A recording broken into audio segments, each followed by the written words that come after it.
Olá, meus amados irmãos e irmãs. Vou fazer agora o react da segunda parte de um vídeo do canal Para Que Possamos, com conteúdos do pastor Luciano Subirá, falando sobre a lei de Deus. Eu não sei se ele vai entrar no tema do sábado, na imagem que o Rodrigo Custódio colocou no canal Para Que Possamos, falava do sábado.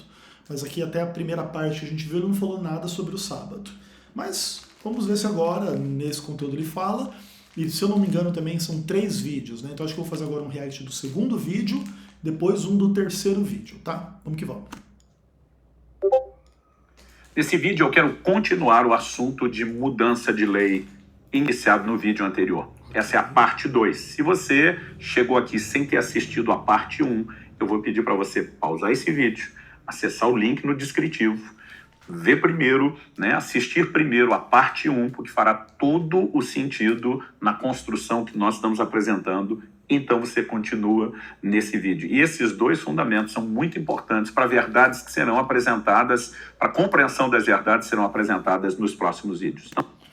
Entendi. Então aparentemente não é só 2, né? Vários outros aí, enfim, tudo bem.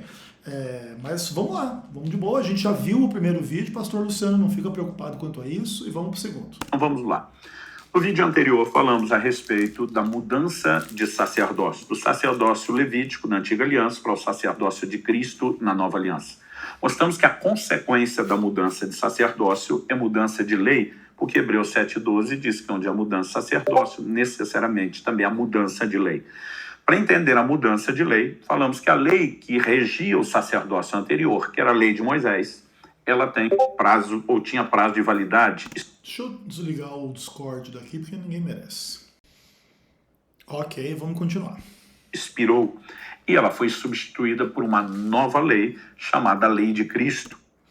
Então existe lá a lei de Moisés, que expirou, e agora há uma nova lei, que é a lei de Cristo. Quando entendemos a mudança de lei, precisamos admitir que então a lei anterior tinha prazo de validade, tinha caráter temporário. Mas ao estudar isso, nós também vimos que a razão de ser do caráter temporário era o seu caráter profético. E mostramos que, entre outras coisas que dão à lei o caráter profético, é que ela falava por meio de sombras, por meio de figuras. As sombras da lei. Legal. Eu quero ampliar um pouquinho esse assunto abordado no final do vídeo passado, então seguimos adiante. Quando falamos a respeito das sombras da lei, Hebreus 10:1 diz: ora, visto que a lei é apenas uma sombra dos bens vindouros e não a imagem real das coisas. Colossenses 2:16-17. Peraí, vamos lá, o bicho vai começar a pegar aqui. Tô querendo comer a paçoquinha enquanto vejo o negócio e não dá, né? Hebreus 10, verso 1, fala que a lei não tem imagem real, mas as sombras. Lá. Colossenses 2, vamos começar a falar do sábado. E não a imagem real das coisas. Colossenses 2:16-17 diz: portanto, que ninguém julgue vocês por causa de comida e bebida, ou dias de festa, ou lua nova, ou sábados, porque tudo isso tem sido sombra das coisas que haviam de vir, porém o corpo é de Cristo. Nos 2 textos, nós vemos relação com a lei e seus ritos cerimoniais, nós vemos a menção de que eles eram sombras, e nos 2 nós vemos que essas sombras eram sombras de bens vindouros, ou coisas que haveriam de vir. O que é que nós entendemos a partir disso?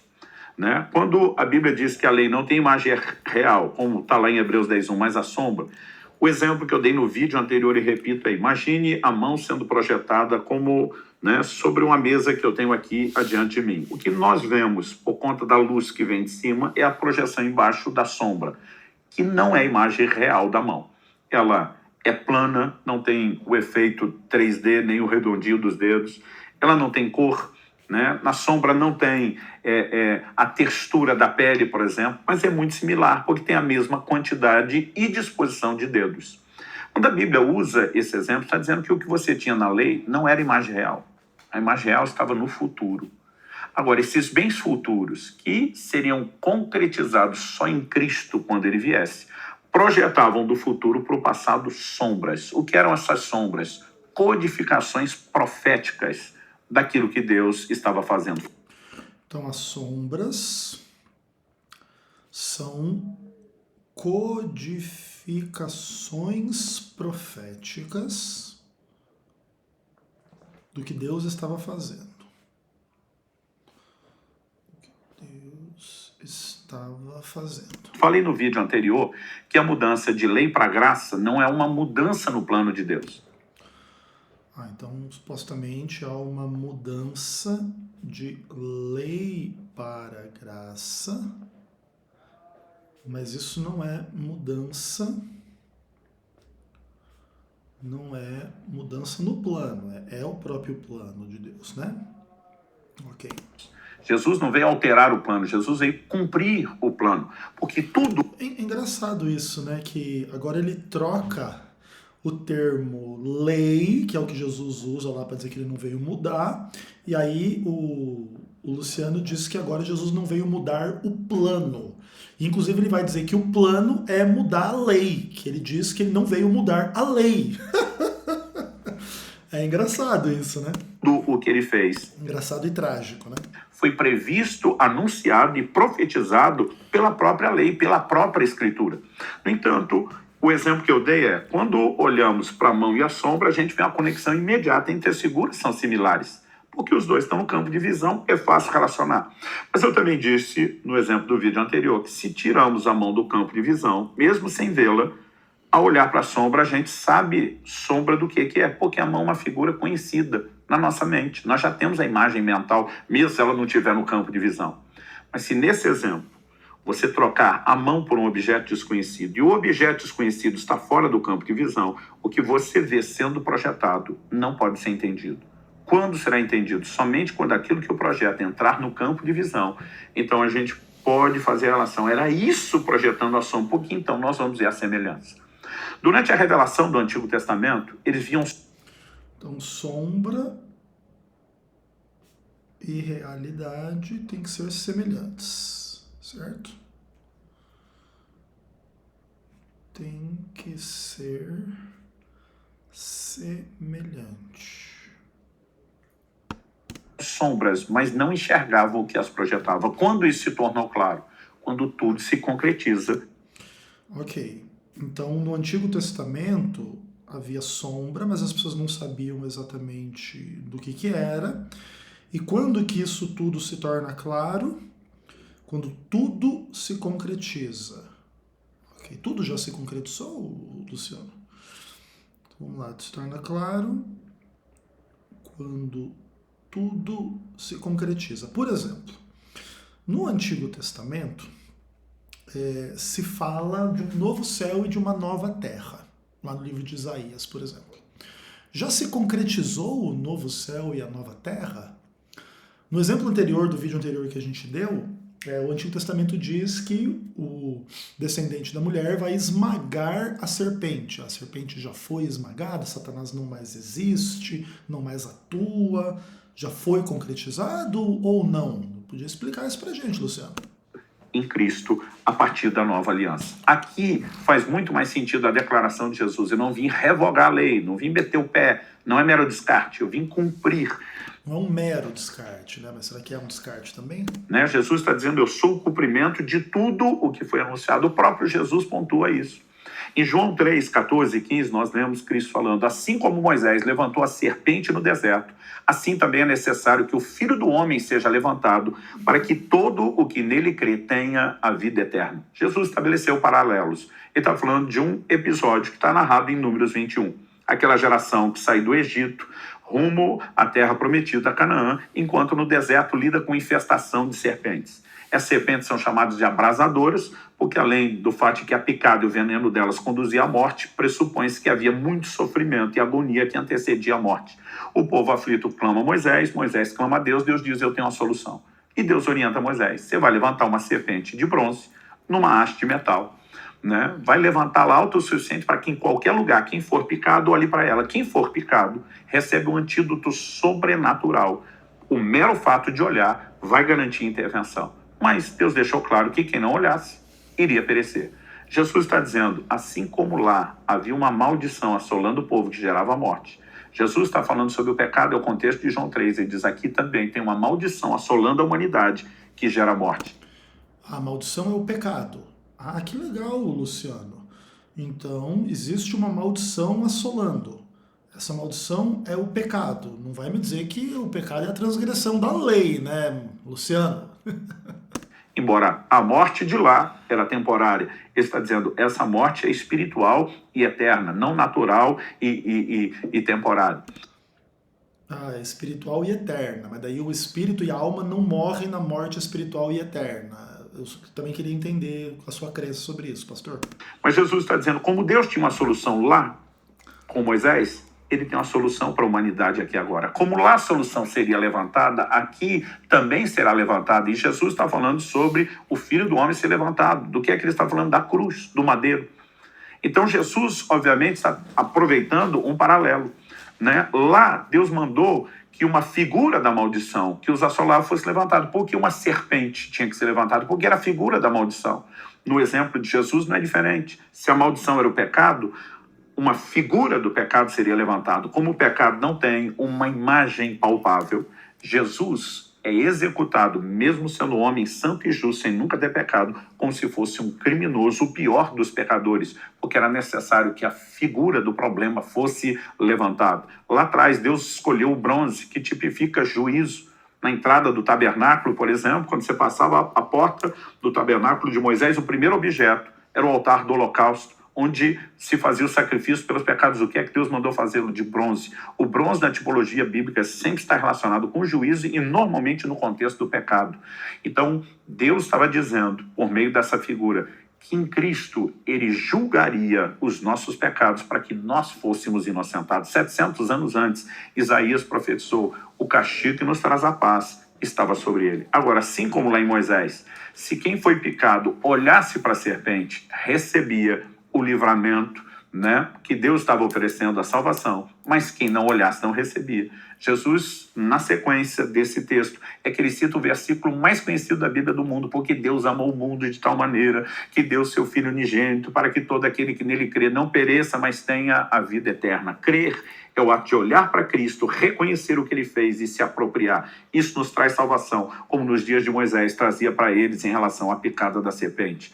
Mas aquele que não crê, Jesus diz no verso 18, já está condenado, porque recusar olhar para Cristo e crer no que ele faz é a mesma atitude de quem lá atrás picado não olhava para a solução que Deus oferecia. E não aceitando a solução de Deus, essa pessoa estava condenada. Em toda a Escritura nós temos paralelos. Portanto, a lei tinha caráter profético. E Jesus está dizendo, eu vim cumprir essas figuras. Vamos lá. Vamos ver aqui. Vamos ver os paralelos. Pecado não olhava para a solução que Deus oferecia. E não aceitando a solução de Deus, essa pessoa estava condenada. Em toda a Escritura nós temos paralelos. Em toda a Escritura existem paralelos. Portanto, a lei tinha caráter profético. E Jesus... Então isso implica que a lei tem caráter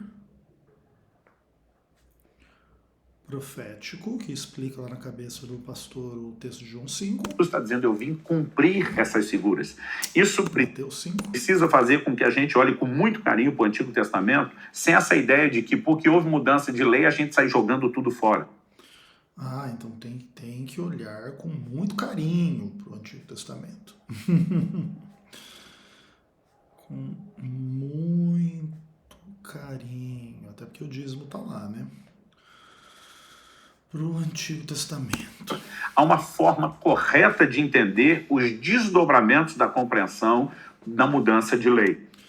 Então existe uma forma correta, é o Luciano que sabe, para lidar com a questão, para lidar com mudança de lei. Legal. Né? Então, por exemplo, em todo o Antigo Testamento nós temos a figura de um substituto. Paulo escreve aos Coríntios e chama Jesus de o nosso Cordeiro Pascal.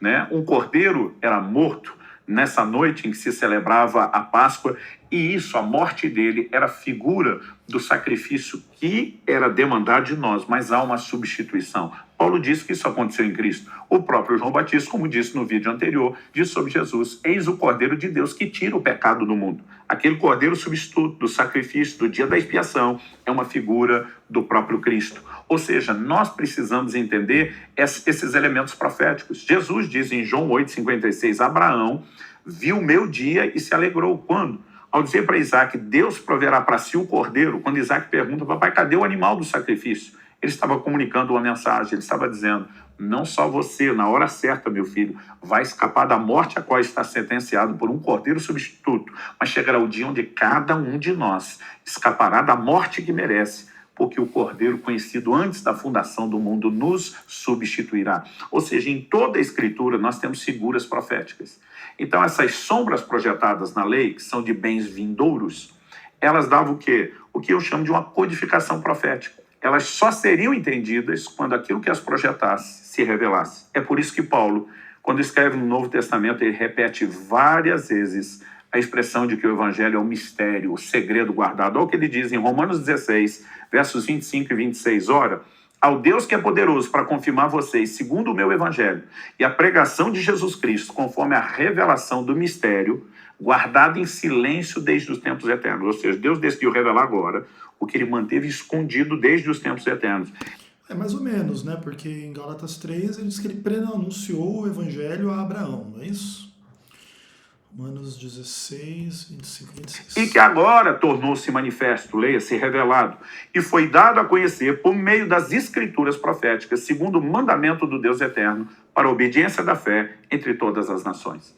Né? Aquilo que era segredo foi dado a conhecer por meio das escrituras proféticas, que apresentaram tanto o código como a decodificação dele. Ou seja, então as escrituras elas apresentam tanto o código quanto a decodificação, certo? Então, por exemplo, quando o Antigo Testamento fala que o sétimo dia é o sábado do Senhor teu Deus, aí o Novo Testamento aparece a decodificação. Jesus é o Senhor do sábado. É isso que você está querendo dizer, né, Luciano? Isso nos faz compreender por que houve mudança de lei, para que tudo aquilo que fosse sendo preparado ao ter o seu cumprimento nos introduzisse numa nova etapa e com um novo sentido. Ok, então vamos entender isso bem. Que apresentaram tanto o código como a decodificação dele. Ou seja, isso nos faz compreender por que houve mudança de... Então isso explica, né, faz compreender por que houve mudança de lei. Para que tudo aquilo que fosse sendo preparado... Para que tudo aquilo que fosse sendo preparado ao ter o seu cumprimento, ao ter o seu cumprimento, nos introduzisse numa nova etapa, nos introduzisse numa nova etapa com um novo sentido. Com novo sentido. Legal. Dito isso, eu quero abordar aqui algo que não pode ser ignorado.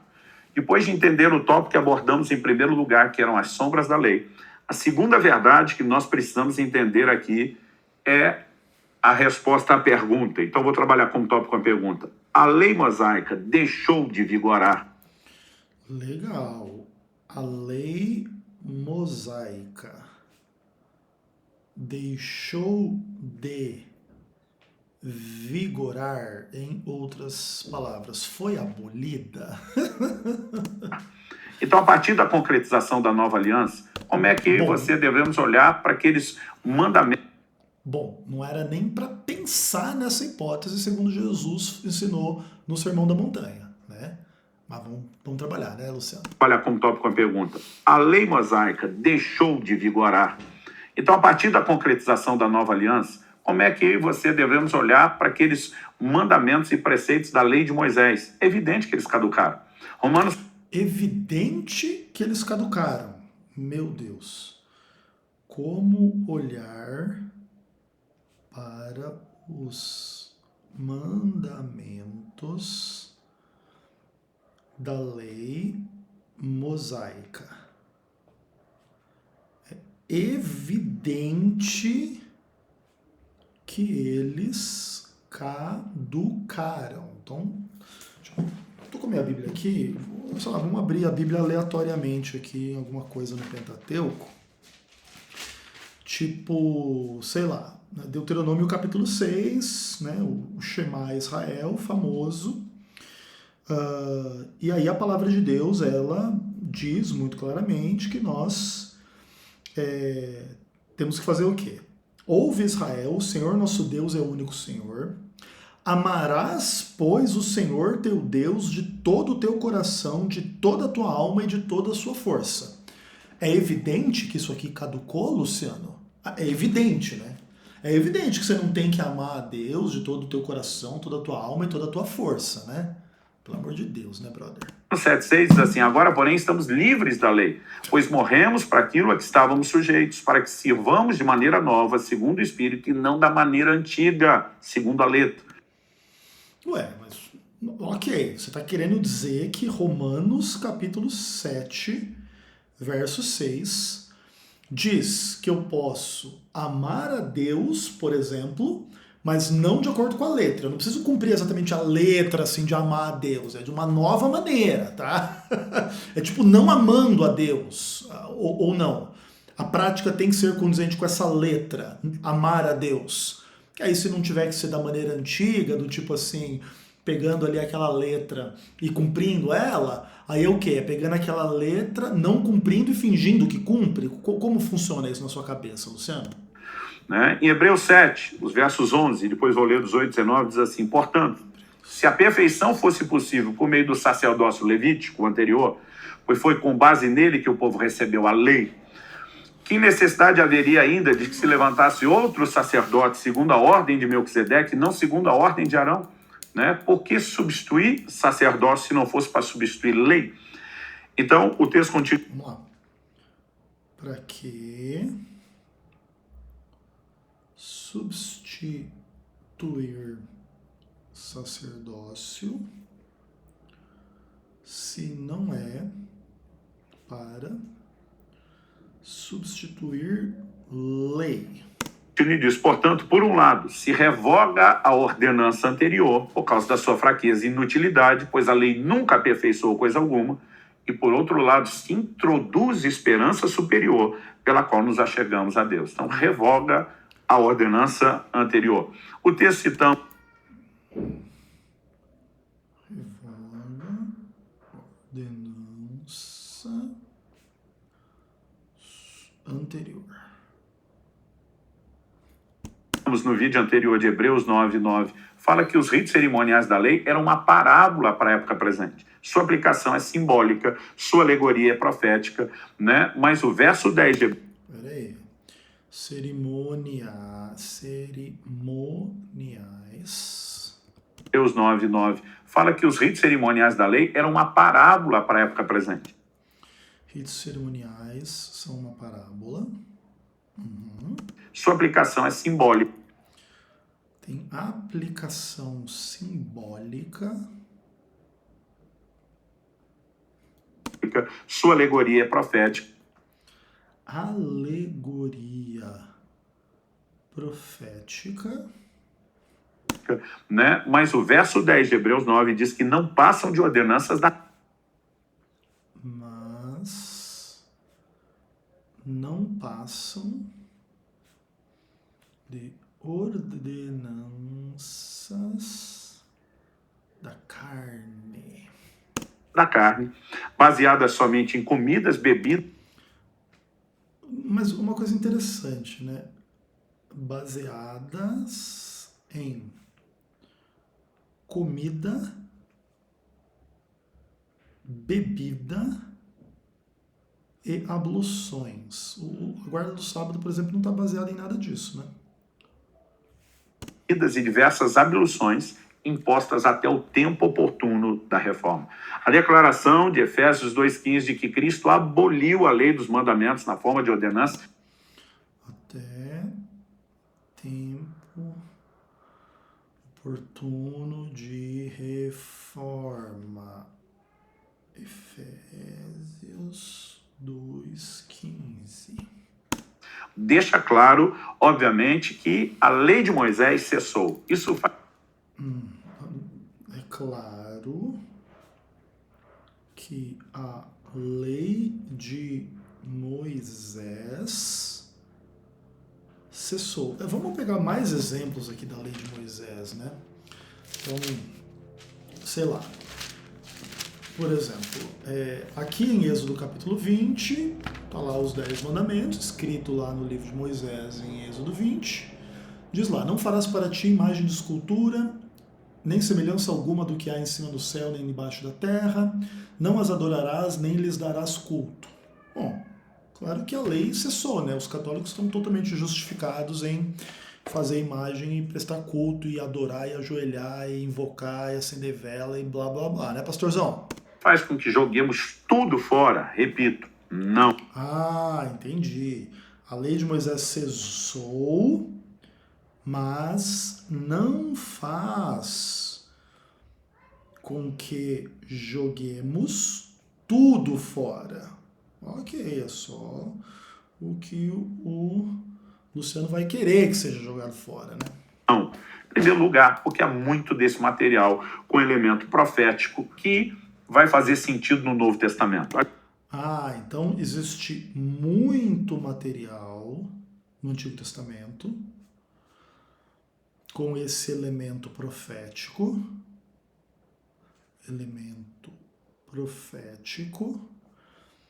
que vai fazer sentido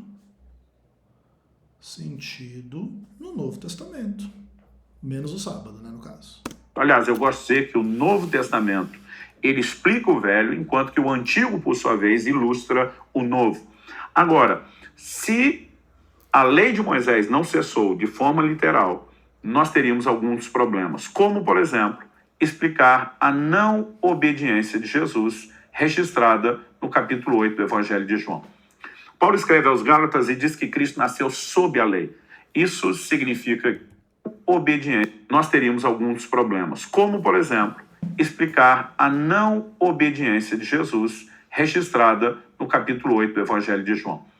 Paulo escreve aos Gálatas e diz que... Então vamos lá. João 8, não obediência de Jesus. Cristo nasceu sob a lei. Isso significa não apenas uma referência cronológica de quando Jesus veio na época da lei, mas traz consigo implícita a ideia de que Cristo foi sujeito à lei. Aliás, Hebreus 4,15 diz que ele foi tentado em todas as coisas, mas sem pecado. Quando a Bíblia diz sem pecado, nós precisamos entender a definição de pecado. 1 de João 3,4 diz que o pecado é a transgressão da lei. Oh, que legal. Jesus sem pecado, 1 João 3,4, transgressão da lei. Então Jesus não tinha transgressão da lei. O não cumprimento. Então a única forma de entender que Jesus não pecou é que ele obedeceu à lei. Não há como trabalharmos de uma forma diferente dessa lógica. Perfeito. E a Bíblia sustenta o fato de Jesus não ter pecado. Não só em Hebreus 4,15. Segundo aos Coríntios, capítulo 5, verso 21. Mas veja bem, olha que interessante. O texto de 1 João, ele está no Novo Testamento. E no Novo Testamento também continua sendo pecado transgredir a lei? Esquisito, não? O fato de Jesus não ter pecado. Não só em Hebreus 4,15. Segundo aos Coríntios, capítulo 5, verso 21, diz: aquele que não conheceu o pecado, Deus o fez pecado por nós. Ele não conheceu o pecado. Romanos 8,3 diz que Deus enviou seu Filho em semelhança de carne pecaminosa. Ele vem com corpo parecido, mas sem a natureza pecaminosa que temos. Ou seja, ele nasceu sem pecado, viveu sem pecado, ele nunca pecou. E a definição de pecado é o não cumprimento da lei. Então, dito isso, como... Então, vamos à definição de pecado é igual não cumprimento da lei. E é interessante lá que em Romanos capítulo 13, na Nova Aliança, continua sendo da mesma forma, né? Não é só depois, não é só antes da morte de Jesus, é depois também, né? Porque lá o cumprimento da lei é o amor e aponta aos 10 mandamentos, inclusive, né? Tá ficando legal esse papo. Como conciliar essa declaração com o que lemos em João, no capítulo 8? Em João, no capítulo 8, as pessoas... Como conciliar com João 8:3. Trazem para Jesus uma mulher apanhada em flagrante adultério e fazem um comentário. Na lei, Moisés ordenou que tais pessoas sejam apedrejadas. E aí vem a pergunta. E o senhor o que tem a dizer? Essa pergunta... Olha que legal. Na lei, mandou apedrejar. é muito elucidativo. Porque O que Jesus disse? Ele disse para não apedrejar a mulher? alguém perguntaria para Jesus se ele pensaria diferente da lei de Moisés. A lei de Moisés não era só a Constituição que regia o seu povo, a sua nação. Ela era a Bíblia da sua época. É aí que nós entendemos de novo a ideia de mudança de lei já trabalhada.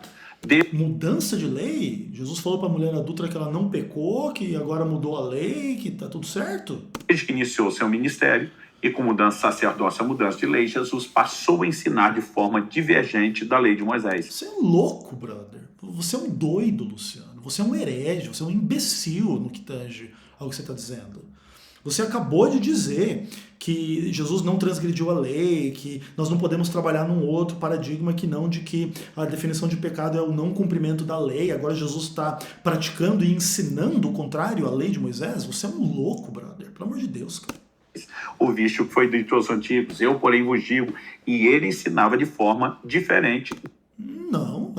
Adultério era pecado, adultério continuou sendo pecado. Matar era pecado, matar continuou sendo pecado. Jesus não mudou nada disso, irmão. Divergente. Alguns dessas ordenanças ele diz, não é para fazer mais o que for ordenado. O que é para não fazer mais conforme foi ordenado?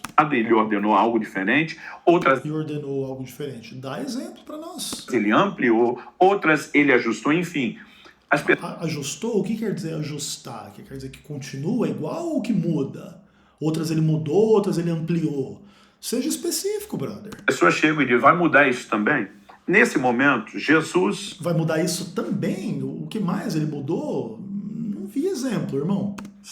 O texto diz que eles estavam tentando para terem de que o acusar. Jesus responde de forma sábia e apenas diz algo que a lei não dizia, mas sem contradizê-lo. Quem de vocês... Sem contradizê-la.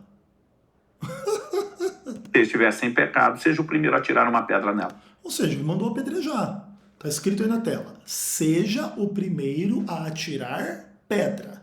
Então, o que Jesus disse? Então, seja o primeiro, o que sem pecado, a atirar pedra. Então, a lei mandava apedrejar. Jesus falou, quem está sem pecado, atira a pedra. Jesus em nenhum momento falou, a lei errou e não era para apedrejar. Mandou apedrejar a mulher.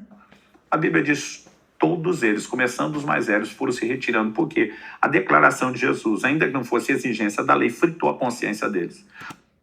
Não, veja bem, ok, é fato, a lei não dizia que para apedrejar a pessoa pega em adultério, as pessoas que apedrejavam tinham que ser sem pecado, isso é verdade. Seja como for, Jesus não falou para descumprir a lei. No fim, sobra só Jesus e a mulher, e a Bíblia diz no verso 10, levantando-se, Jesus perguntou a ela, mulher, onde estão eles? Ninguém condenou você? O verso 11 Ninguém aplicou a lei? diz, ela respondeu, ninguém, Senhor. Então Jesus disse também, eu não a condeno. Jesus não vai aplicar essa lei no caso dela, e ele vai dizer o quê? Vá e não peque mais. E onde que mudou a lei no sentido do adultério? Deixou de ser adultério.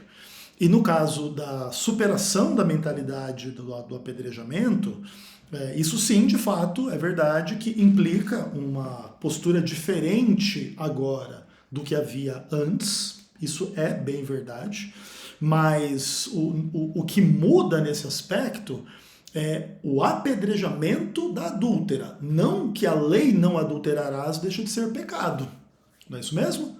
Tanto que Jesus fala, vá e não peque mais, ele não diz assim, vá e a partir de agora adúltero não é apedrejado porque adultério não é mais pecado, certo? Então, você não pode pegar a abolição da condenação pelo apedrejamento como uma abolição do mandamento, não adulterarás. Portanto, os 10 mandamentos não foram mudados em nenhum momento desse papo aí da parte de Jesus, não é mesmo? Vá e não peque mais. Ninguém ter condenado a mulher, eu consigo entender, porque mesmo que esse povo não tenha se rebelado à lei de Moisés, a consciência deles gritou, cada um deles deve ter pensado, eu é que não tenho moral para isso. A pergunta é, por que Jesus não condenou a mulher? Porque Jesus não apedrejou a mulher. Não foi ele mesmo que sugeriu, né, sem negar que a lei de Moisés dizia, quem tiver sem pecado comece? Ué, Jesus tinha pecado? Claro que não. Então por que ele não fez o que ele mesmo sugeriu? Aí eu e você precisamos entender algo. Se a lei de Moisés ainda estivesse em vigor e mudança de lei não tivesse acontecido, e a Bíblia registra que Jesus não apedrejou como a lei de Moisés exigia, então isso significa que ele estaria transgredindo a lei. Só existe uma forma de Jesus não ter feito isso e não quebrar a lei. É quando nós entendemos a mudança que já aconteceu. Não, isso não é verdade, Luciano. Existem outras formas de você trabalhar com essa ideia que não que houve a mudança da lei. Na verdade, o que existe, primeiro de tudo, é a percepção de que existem aspectos centrais na lei versus aspectos secundários. A lei de Deus, acima de tudo, ela promove o amor a Deus, o amor ao próximo, o não pecado. O apedrejamento é a eliminação do pecado do meio do povo para que o mau exemplo do pecador não prevaleça e contamine as pessoas e cada vez mais as pessoas amem o pecado e não amem a Deus e não amem o próximo e cometam as coisas contrárias à lei de Deus. Perfeito. Diante disso, existe uma diferença entre o mandamento de Deus para que você ame a Deus, para que você ame ao próximo, resumido e codificado nos 10 mandamentos, em comparação com mandamentos do tipo apedrejar quem adulterou. A superação da mentalidade da lei no aspecto do apedrejamento não implica a mudança da lei no sentido daquilo que é primário, central, mais importante, mas sim implica uma mudança de um aspecto secundário. Isso é óbvio, isso não é possível negar.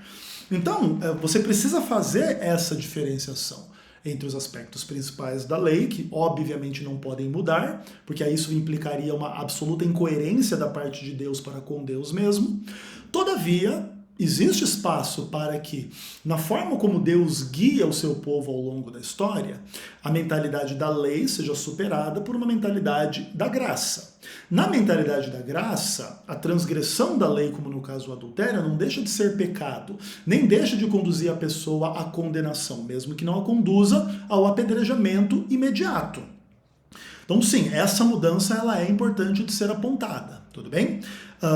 Todavia, por exemplo, a lei de Deus, ela também afirmava algumas coisas que o contexto em João capítulo 8 não estavam cumprindo à risca para que essas coisas pudessem ser, vamos dizer assim, exigidas por parte de Jesus. Então, por exemplo, vamos voltar lá para Deuteronômio capítulo 22 e vamos dar uma olhada lá no verso 21, por exemplo. Deuteronômio 22, no verso 21, fala que as pessoas, olha só, no verso 22, na verdade, se um homem for achado deitado com uma mulher que tem marido, então ambos morrerão, o homem que se deitou com a mulher, e assim eliminarás o mal de Israel. Aqui as pessoas que queriam apedrejar a mulher adúltera só trouxeram a mulher, não trouxeram o homem. Eles não estavam cumprindo a lei. Por que que Jesus era obrigado a fazer uma execução que não estava de acordo com o que a lei preconizava? Porque aí Jesus iria transgredir da mesma forma. Porque a lei mandava apedrejar o homem e a mulher. Se Jesus apedrejasse unicamente a mulher, ele também não estaria cumprindo a lei. E aqui, nesse aspecto, Jesus não pode ser obrigado a transgredir a lei e punir só a mulher e não punir o homem. Então, de fato, o exemplo que você está trazendo, Luciano, é um exemplo complexo. Ele sim tem por implicação a superação da mentalidade do apedrejamento, mas ele não implica em transgressão da lei por parte de Jesus. Só implica uma circunstância complicada e difícil ali especificamente falando, tá bom? Então Jesus olha para uma lei a qual ele foi sujeito a vida inteira, mas que a partir do início do seu sacerdócio, do seu ministério, ela caducou. Não, isso também não é necessariamente verdade, tá?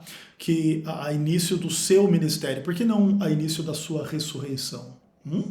E aí você precisa discutir essas questões. Ela expirou. E ele basicamente está dizendo, não devo obediência a uma lei que expirou e cujo prazo de validade já foi alcançado. né? Quando você olha, por exemplo, o comentário que as pessoas fazem sobre Jesus, você vai ver repetidas relatos e declarações da desobediência de Jesus do sábado. Em João 5, O que também, obviamente, não poderia ser minimamente verdade, né? Se de fato Jesus estivesse transgredindo o sábado, ele estaria na condição daquele que transgride o não adulterarás, o não matarás, o não furtarás, não adorarás imagem de escultura e coisas do tipo, porque é uma e a mesma lei, né? E se você vai pregar que Jesus transgrediu o sábado, você é só um imbecil, Luciano, desculpa. Apesar de que o Luciano é um ótimo pastor, né? Mas aí quando entra nesse tipo de tema, se revela um débil mental, né? Acho que não é à toa também que está no canal Para Que Possamos. 16 a 18, na hora que as pessoas fazem sobre Jesus, você vai ver repetidas relatos e declarações da desobediência de Jesus do sábado.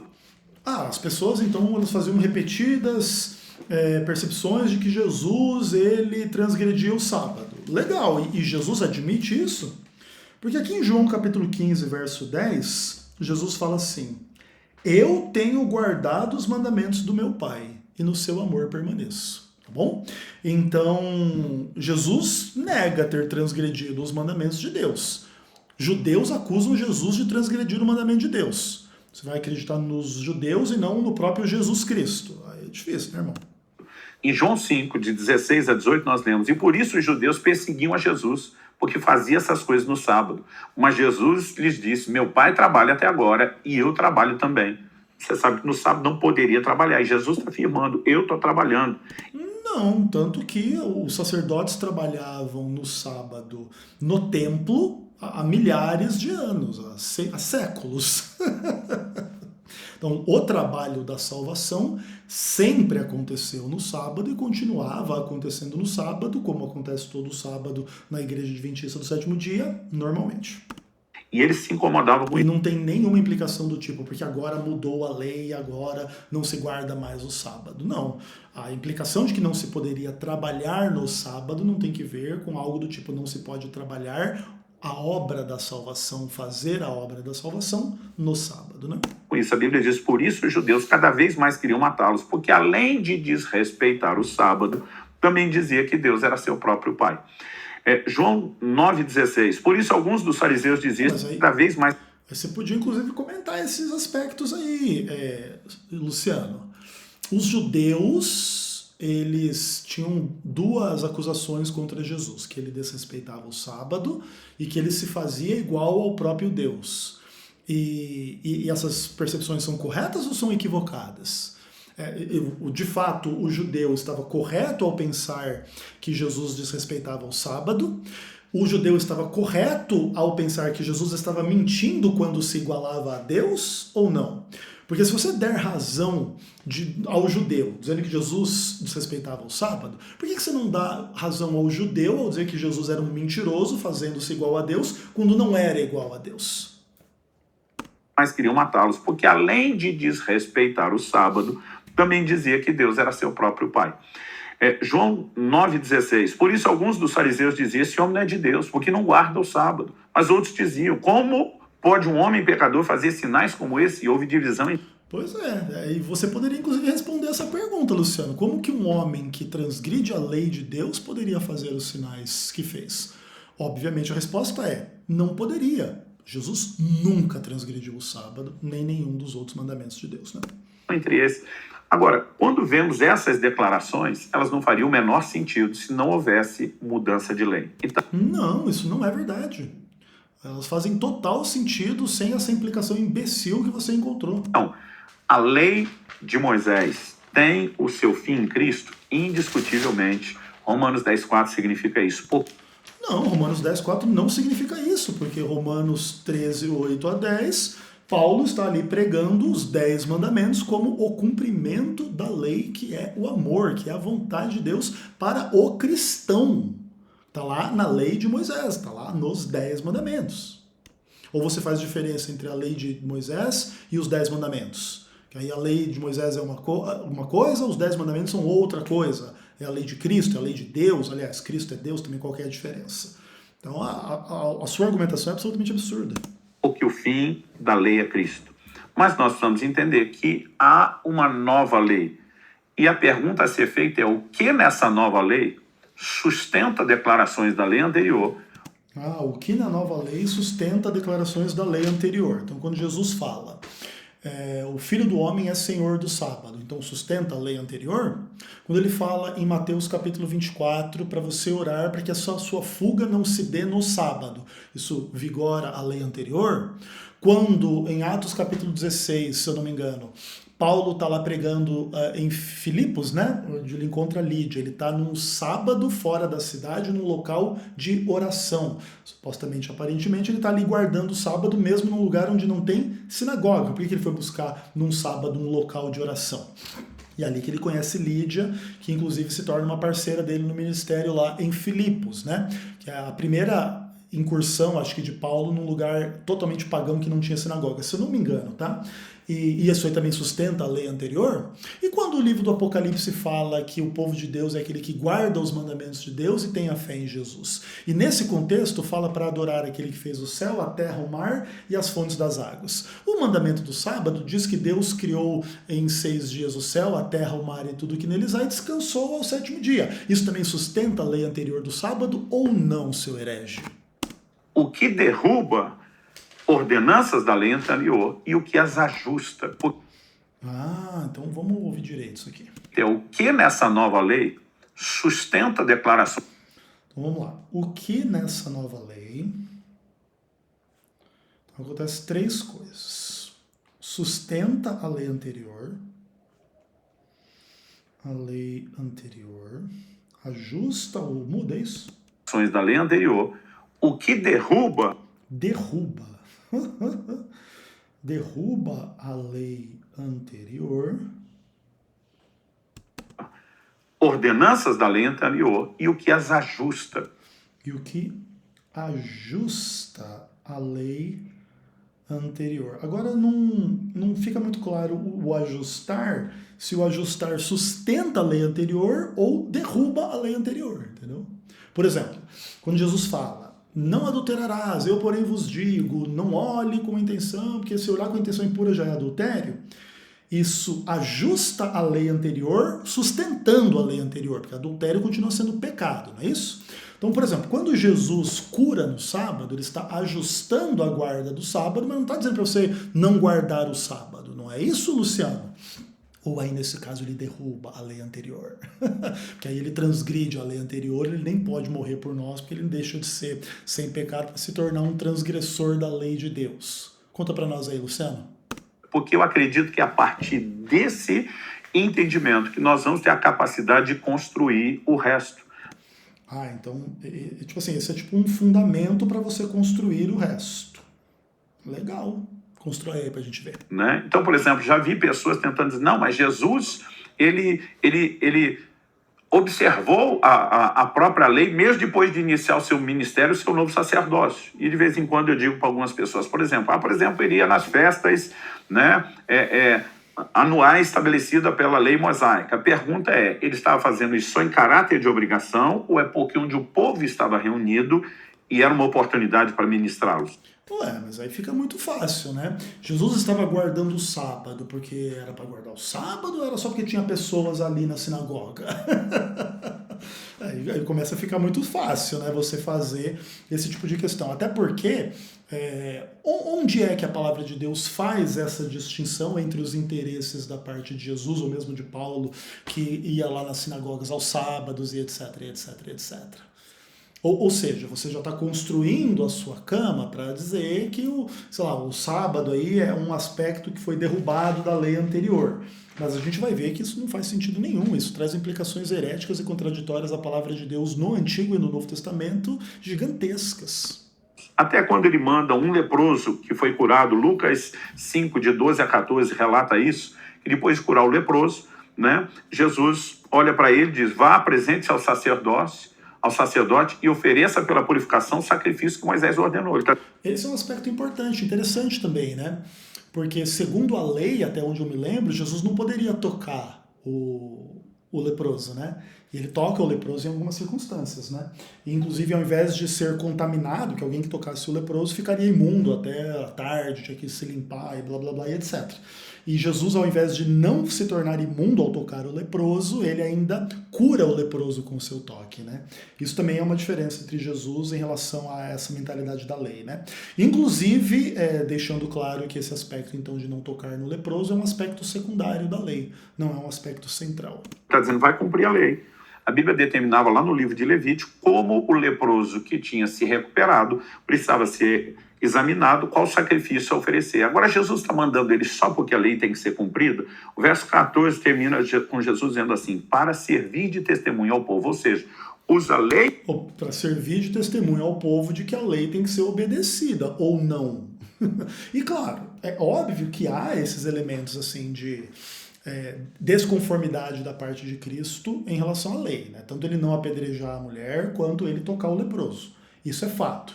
Mas aí é a diferença do legislador em relação às criaturas, né? Aí é o Senhor sem pecado, que não se contamina, versus aqueles que se contaminariam caso tocassem no leproso e trariam para Israel a lepra e matariam pessoas e blá blá blá. Jesus sabe que ele encostando no leproso, ele não só não vai se contaminar, quanto ele vai curar o outro. Então Jesus ele pode tocar o leproso de uma forma que outras pessoas não poderiam tocar o leproso. E essas outras pessoas tinham uma lei sobre elas que Jesus não tinha sobre si. Isso fica claro no aspecto em que Jesus toca o leproso, certo? Mas tem que trabalhar essas coisas com muito cuidado. Não tem nada a ver com do tipo assim, agora a lei mudou, tá bom? Lei que todo mundo ainda acredita, o sistema que ainda está em operação.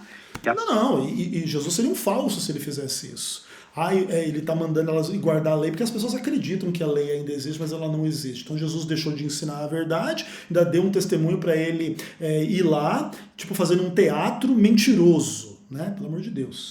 E aproveite isso para testemunhar o que eu, o novo legislador, fiz por você.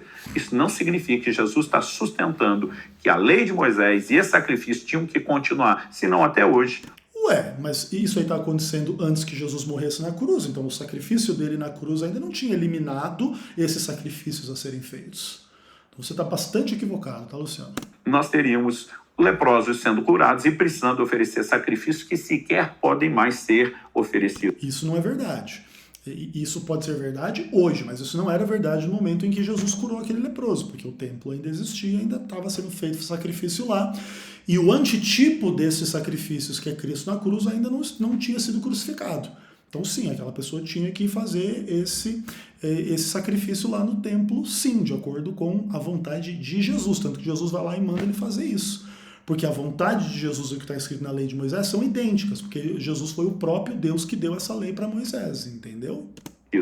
Né? Alguns me perguntaram outro dia, mas e a Páscoa por eles celebrada?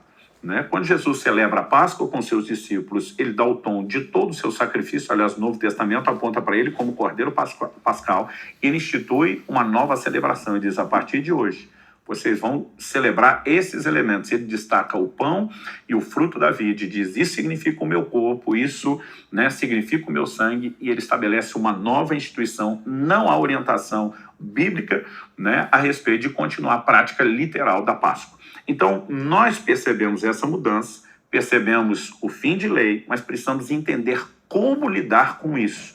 Então, o senhor vai nos explicar como lidar com isso tudo, certo? Vamos lá. Que para alguns é tudo ou nada, ou você joga tudo... Então, para uns é tudo ou nada. Ok, é tudo ou nada. E tem Moisés no lixo, ou você põe tudo para dentro e as duas coisas estão erradas. Então as duas coisas estão erradas. Ou tudo ou nada é errado. As duas coisas estão erradas. Então vamos ver como que é o certo. Explica para nós, estamos ansiosos aqui.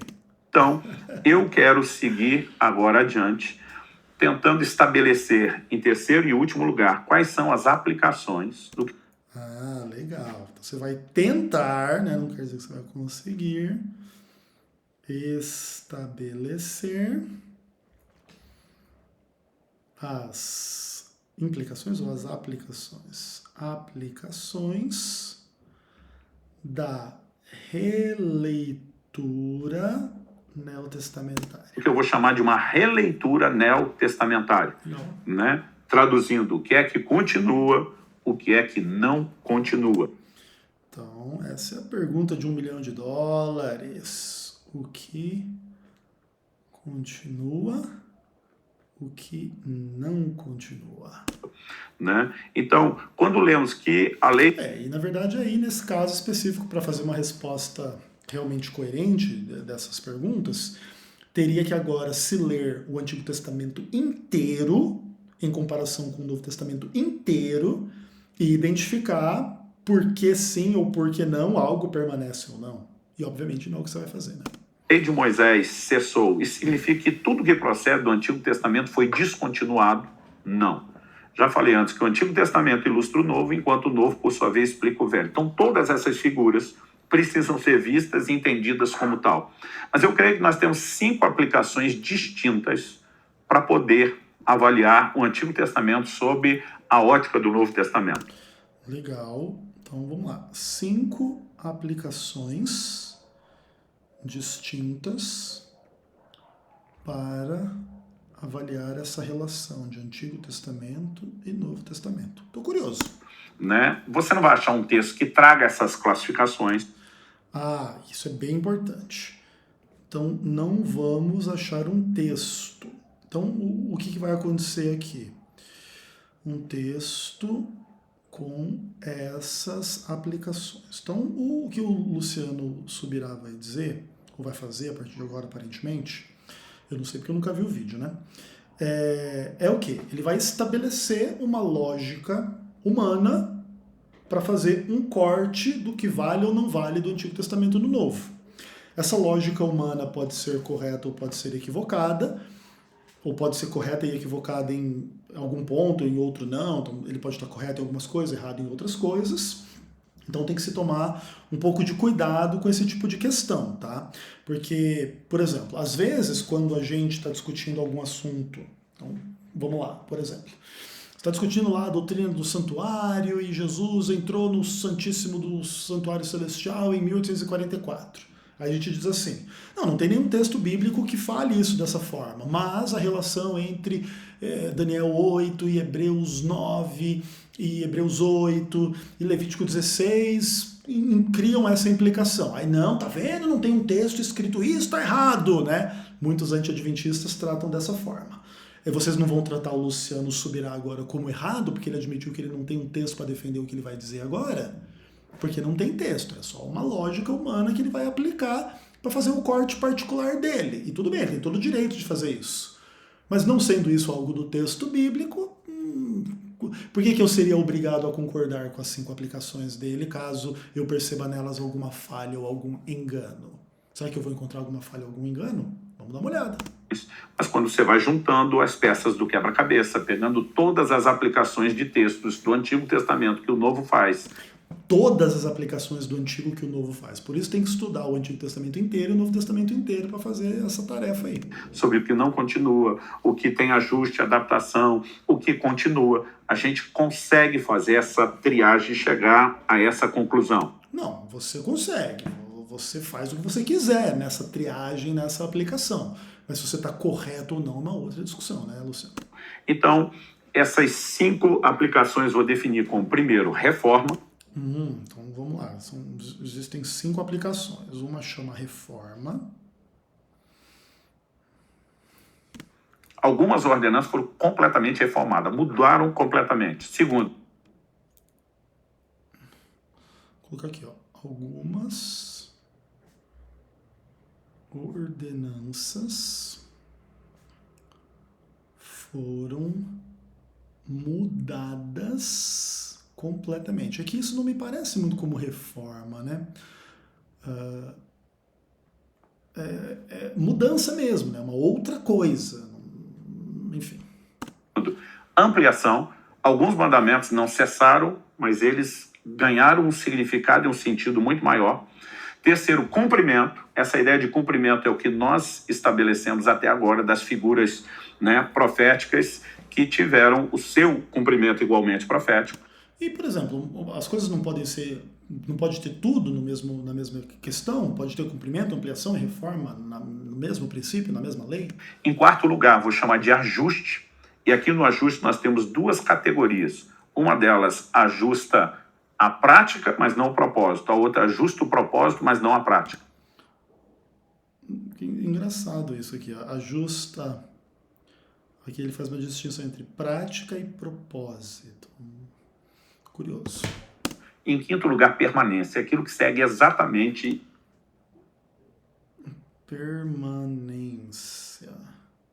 Que continua exatamente igual. Igual. Então vamos passar o olho nas declarações do que a Bíblia diz sobre cada uma dessas coisas. Em primeiro lugar, reforma. São Então vamos lá. aquelas que Jesus mudou completamente. Então vamos lá. Reforma. Tipo, são leis, né? Mandamentos e tal. Leis que Jesus mudou completamente. Né? Ou seja, não se faz mais aquilo que antes havia sido ordenado. Alguns exemplos no Sermão do Monte. Em Mateus 5, de 33 a 37, Jesus diz: vocês também ouviram o que foi dito aos antigos, não faça juramento falso, mas cumpra rigorosamente para com o Senhor o que você jurou. Eu, porém, lhes digo, não jurem de modo nenhum, nem pelo céu, por ser o trono de Deus, nem pela terra, por ser estado de seus pés, nem por Jerusalém, por ser a cidade do grande rei. Não jure pela sua cabeça, né? Porque você não pode fazer com que um só cabelo fique branco ou preto, que a palavra de vocês seja sim, sim, não, não, que passar disso vem do maligno. Então, antes não jura falso, jura verdadeiro. Jesus diz, não, agora nem jure. Simplesmente sustente a sua palavra. Tudo que você diz já é um juramento. Então, nós temos uma reforma. Em Mateus 5, de 38 a 42, de novo, Jesus diz, ouviste o que foi dito aos antigos, olho por olho, dente por dente. E diz, mas eu vou dizer o contrário, não resista ao perverso. Se bater na sua face, em vez de usar de reciprocidade, oferece a outra. Caminha a segunda milha. O que nós temos aqui é reforma. Em Mateus 5, de 43 a 45, Jesus diz, ouviste o que foi dito aos antigos. Ame o seu próximo, odeie o seu inimigo. Ele vai dizer, não, eu vou dizer outra coisa, agora é para amar o inimigo, é para orar por ele. Então isso reforma. Eu acho que os exemplos são suficientes. Ampliação. Vou dar mais dois exemplos do Sermão do Monte, onde Jesus, o novo legislador, está mexendo no que foi dito antes e trazendo comparações depois. Vocês ouviram, Mateus 5, de 27 a 30, vocês ouviram o que foi dito, não cometa adultério. Aí Cristo emenda, eu, porém, vos digo, todo que olhar para uma mulher com intenção impura, já cometeu adultério com ela no seu coração. Jesus não está dizendo que a ordem de não adulterar foi revogada, mas ele amplia. Agora, não é só adultério físico, mas o adultério do coração por meio da cobiça também. Em Mateus 5, 31 e 32, também foi dito, aquele que repudiar sua mulher deve lhe dar carta de divórcio. Em outro texto, Mateus 19, Jesus diz, Moisés vos permitiu dar carta de divórcio, ainda que ele justifique pela dureza do coração. Agora ele diz, eu, porém, lhes digo, quem repudiar sua mulher, exceto em caso de relações sexuais ilícitas, a expõe a se tornar adúltera, e aquele que casar com a repudiada comete adultério. A mesma exceção será apresentada em Mateus no capítulo 19. Então Jesus, ele mexe no assunto do divórcio, que antes tinha sido banalizado. Lá em Mateus 19 ele diz, não foi assim desde o início, com o primeiro casal, Adão e Eva, ele deixa claro. Acho que esse não é um bom exemplo. Acho que o melhor exemplo de ampliação seria a questão do ódio, né? De você nem ter raiva e tal. Não será assim agora. A exceção da lei de Moisés foi por causa da dureza do coração de vocês, a nova aliança trouxe mudança de coração, então agora só pode acontecer o divórcio dentro dessa única exceção. Então, ele não impediu totalmente o divórcio, mas agora nós temos uma diminuição, uma restrição e uma ampliação da valorização do... É que, na verdade, isso já era o paradigma inicial, né? Então não serve tanto como ampliação, mas tudo bem. Casamento. Terceiro lugar, o cumprimento das figuras proféticas. Já falei bastante disso e das sombras, mas quero dar alguns exemplos práticos. Por exemplo, a circuncisão, ela foi estabelecida antes da lei de Moisés, era uma aliança de Deus com Abraão, e Paulo, escrevendo aos Romanos, chama isso, né, de o selo da fé que Abraão teve. Quando chega no Novo Testamento, Romanos 2, 28 e 29, fala que a circuncisão é do coração e não na carne. Colossenses, capítulo... Mas isso também poderia servir como ampliação, né? Tinha a circuncisão na carne, agora é a circuncisão do coração. Ou também como reforma, né, como você chama. Tinha que circuncidar fisicamente, agora não mais, mas ainda assim substitui-se isso com a circuncisão do coração, enfim. Um outro texto aqui, Colossenses 2, 11 a 12.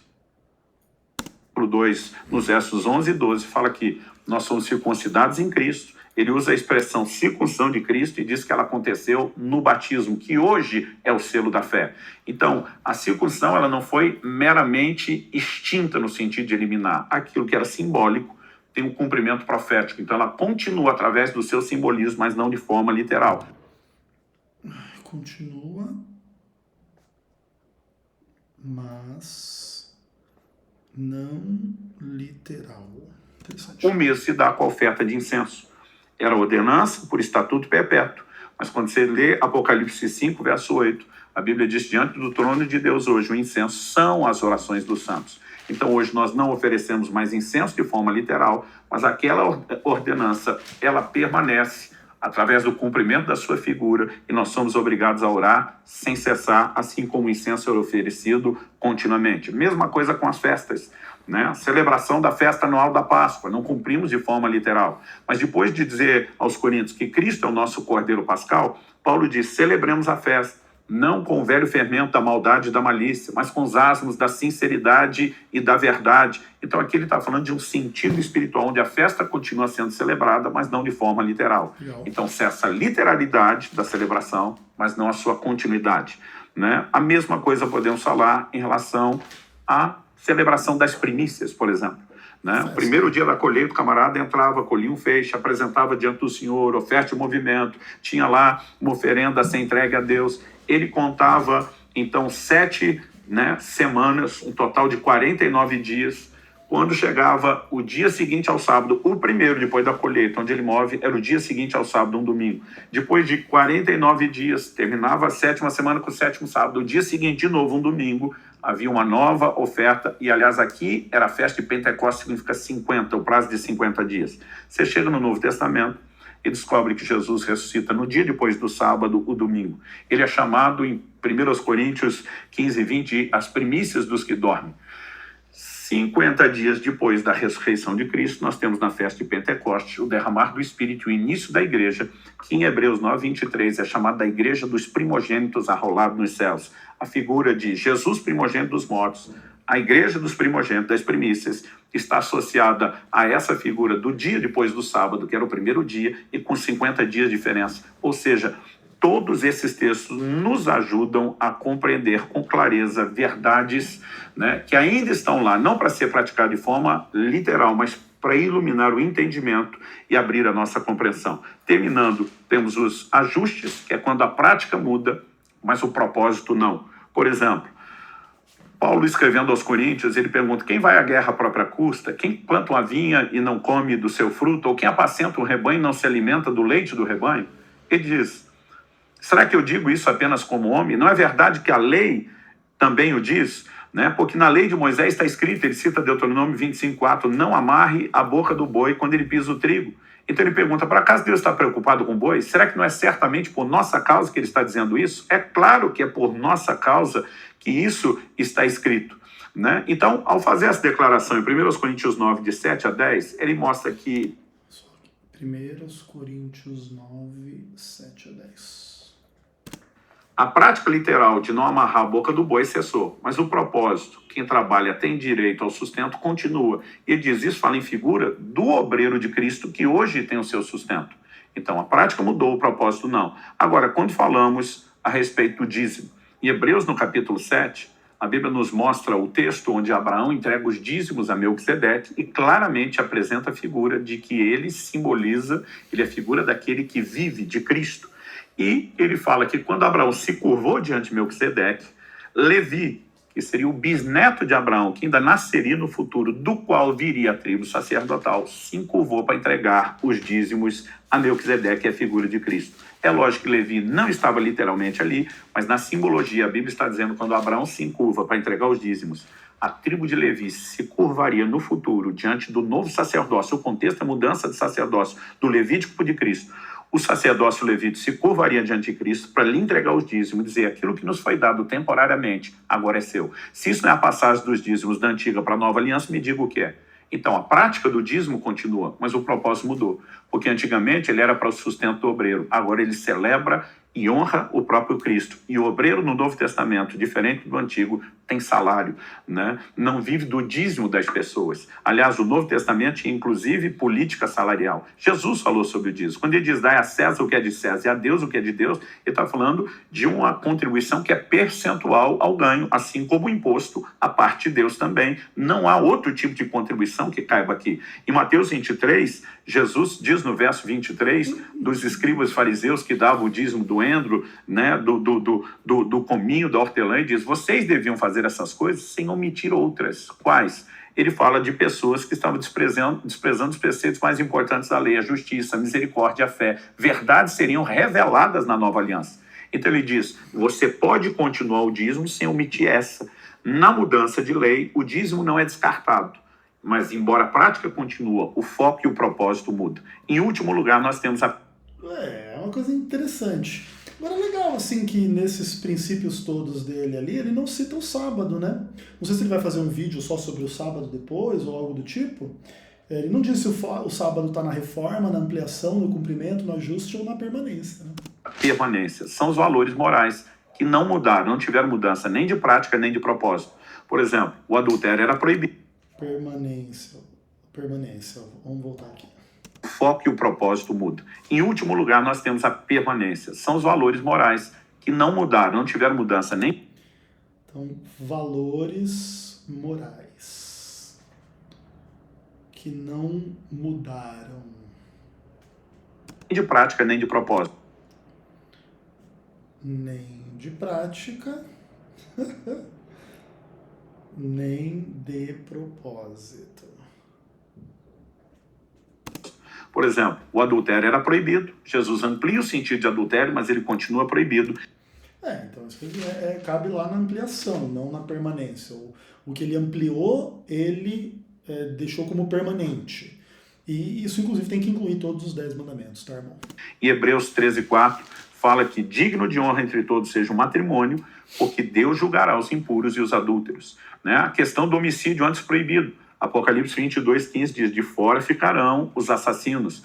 O mandamento de honrar os pais, ele é sustentado em Efésios 6:2 e 3, numa carta que é dirigida aos crentes gentios, para quem a lei de Moisés não tem continuidade, mas o valor moral permanece. Honre o seu pai e sua mãe, que é o primeiro... Claro que a lei de Moisés permanece. Você tem que honrar pai e mãe em Efésios. Isso remonta a Moisés, aos 10 mandamentos, irmão, pelo amor de Deus. O mandamento com promessa, para que tudo vá bem com você e você tenha uma longa vida sobre a terra. E a proibição da idolatria. Um dentre muitos textos do Novo Testamento, 1 Coríntios 10:14. Portanto, meus amados, fujam da idolatria, assim como no Concílio de Jerusalém, o proíbo do consumo de sangue sustenta as declarações que nós temos na lei. Então, quando avaliamos esses 5 aspectos, eu acredito que nos ajudam a ter um entendimento do que passa e do que não.